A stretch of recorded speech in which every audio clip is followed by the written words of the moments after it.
First of all, we just give God the praise and glory, whether we win or whether we lose. And hats off to Pembroke. They are just a really good basketball team. They do a little bit of everything. They shot it extremely well tonight. They're a good scoring team, and it's probably one of the best scoring teams he's had. But they started out 10 at 13 at halftime, and that's a pretty amazing stat. I don't think we were banking on that, but kudos to them for showing up ready to play and ready to go and making shots. But this is a hard time for I think a coach at the end of the season when get down to this place, because I love coaching my team, and all you ever want with them is one more day to just be with you guys and hang out and to go eat and to practice. And so it's tough when you get down to the end. So I love my guys. I'm thankful for my guys, and I had an absolute blast coaching this team this year. And there's a lot of victories both on the court, 20-win season, and there's probably more victories off the court with all the things that happen with these guys. And coach at a great place, coach some great kids, and just thankful to be along for the ride.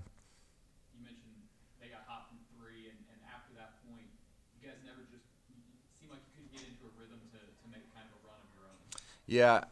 When they were just making so many shots, and then what happens is you get down, and then you have to press and do things you don't normally do, and so we were getting out of position. And we were trying to make plays happen because we were down. And when you try and make plays and then down, then you give up some easy buckets. And if you don't get the steal, then you're going to give up an easy one. And so they put us in that position. We had to try and make a run at them. So you have to gamble a little bit. And when you gamble, you give up some stuff. So we made some runs, like slight 3-4 points here, but then we'd give up an easy one. And we could never put together a 9 or 10-point run and give ourselves a chance back in there because we weren't getting enough stops. A little bit. We had to be a little bit more high risk as the clock's running down and the lead's big. You gotta take some chances, and it's not typically who we are defensively. And last night we were really solid, but they came out and they made a lot of shots in the first half, and then the second half you just have to play a little bit of a different game because you're chasing.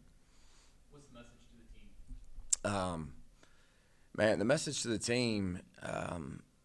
I don't even think they need a message because we did it all. We did it all year long. They were faithful in the little things.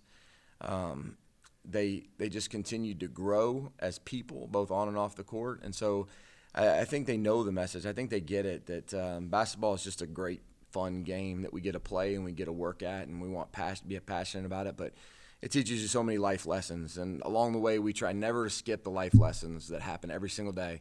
And a good mentor once told me that if you just open your eyes, there's 1,000 teachable moments every single day. And so we try and teach those every day. So then when that moment comes as a father, when that moment comes as a husband, we've learned. Maybe we've learned it through basketball. And I think everybody in any profession has the opportunity to learn from daily life. And probably the number one thing we speak about every single day is just gratitude, And so we lost today, but we give God thanks for the opportunity to compete. We give God thanks for the opportunity to be here. And just be a thankful person. Each day you get to choose gratitude or not gratitude, and we work every day to choose gratitude. And as they go forward in their life, I just think they continue to choose gratitude, and they're going to see life in a different lens than a lot of people see life, and that's what I want them to do, and I think they do it.